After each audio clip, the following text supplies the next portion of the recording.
Hi, my name is Cody Dyke, and I'm here to present to you my slideshow, The Power of Water, for Honors 270 course with the University of Arizona Global Campus. So the wicked problem that I chose for Honors 270 was freshwater depletion.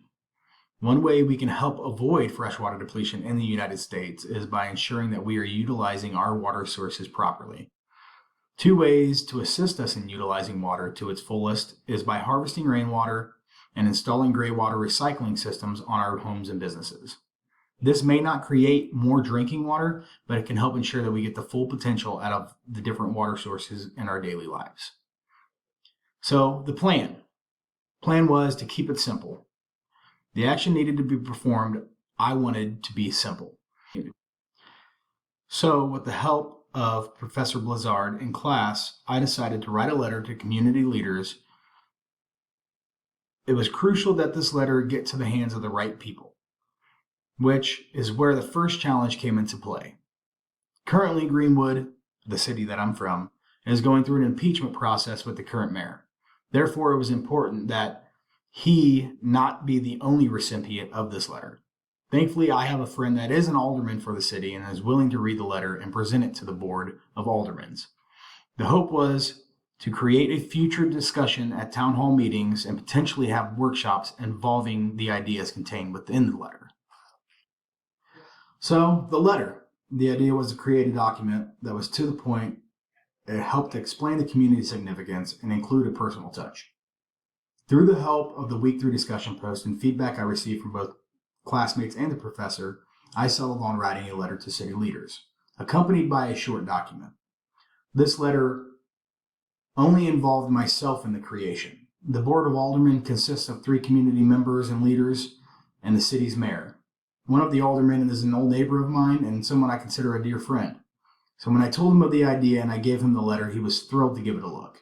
He understood the significance of water sustainability and agreed to assist in any way he could in helping to create a more water sustainable future. The document contained only facts regarding gray water recycling efforts and rainwater harvesting systems. It was concise and to the point, containing only significant information needed to make an informed decision. With the document was a short letter detailing the significance these systems have not only to myself, but our community and future generations on this earth. I wrote a letter from a personal perspective explaining the significance of having access to clean water and why recycling can help ensure clean water for the future.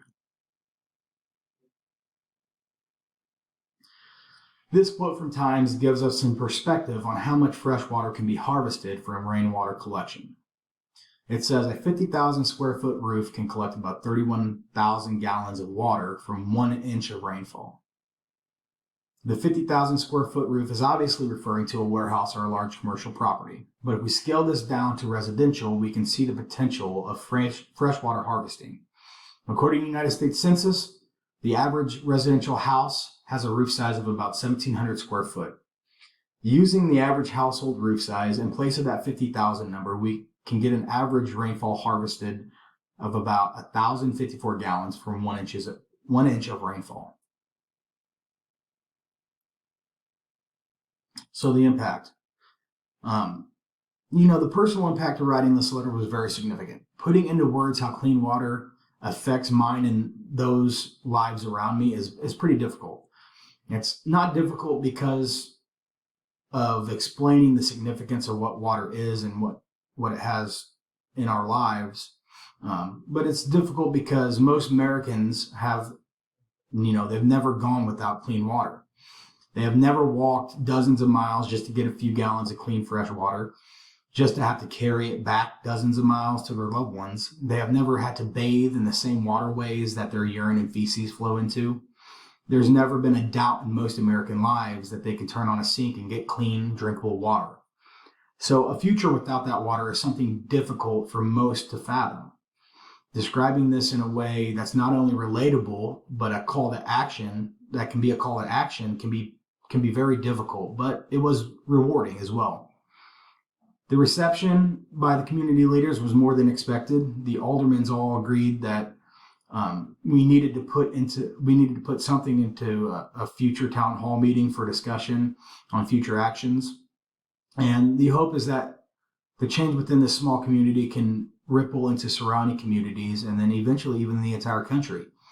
Even a handful of communities adopting these changes can create a lasting water sustainability effect. In the future, my hope is that all new buildings or reconstructed or remodeled buildings would include a gray water recycling system and a rainwater harvesting system.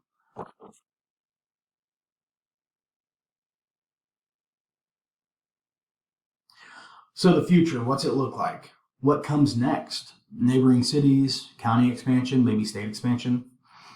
With the acceptance from the Board of Aldermen at the next town hall meeting, I will ask for a motion to be made to discuss community workshops on the benefits of these two water systems. Eventually, the idea is to take the same proposal to neighboring cities and communities. Eventually, if there's enough acceptance and adoption of these techniques, a plea can be made to county officials and even state officials to create tax incentives for residents and businesses wanting to install the systems on their own properties. Hopefully, the state recognizes the benefits of gray water recycling or rainwater harvesting and also incentivizes installation of systems in all new and remodeled buildings moving forward. So with that, that's pretty much the slideshow, but I'd like to leave you guys with a few quotes. This one says, therefore, gray water varies from 50% to 80% of wastewater volume produced by a household. And I ask you guys to imagine if we could recycle and reuse that 50 to 80% of water that we use in our daily lives. That water could go directly to supplementing water consumption in agriculture industry, which is our largest consumer of fresh water annually. Eventually, I think the goal would be to supplement 100% of the agricultural water consumption with recycled or harvested water instead of fresh, clean, drinkable water. And then this last one says, all tendencies presented in the outer world are to be found in the world of our body. If we could change ourselves, the tendencies in the world would also change. And that's Mahatma Gandhi. I've always been a big proponent of, for us to see real change in the world, we need to change ourselves. And I think that kind of echoes to the sentiments of our local communities around us.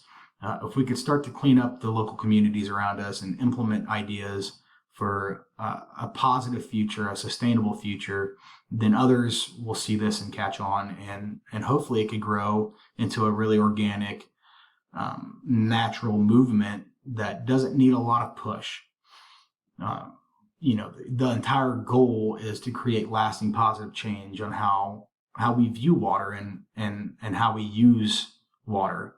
That way we can create a future of clean, accessible water for all generations.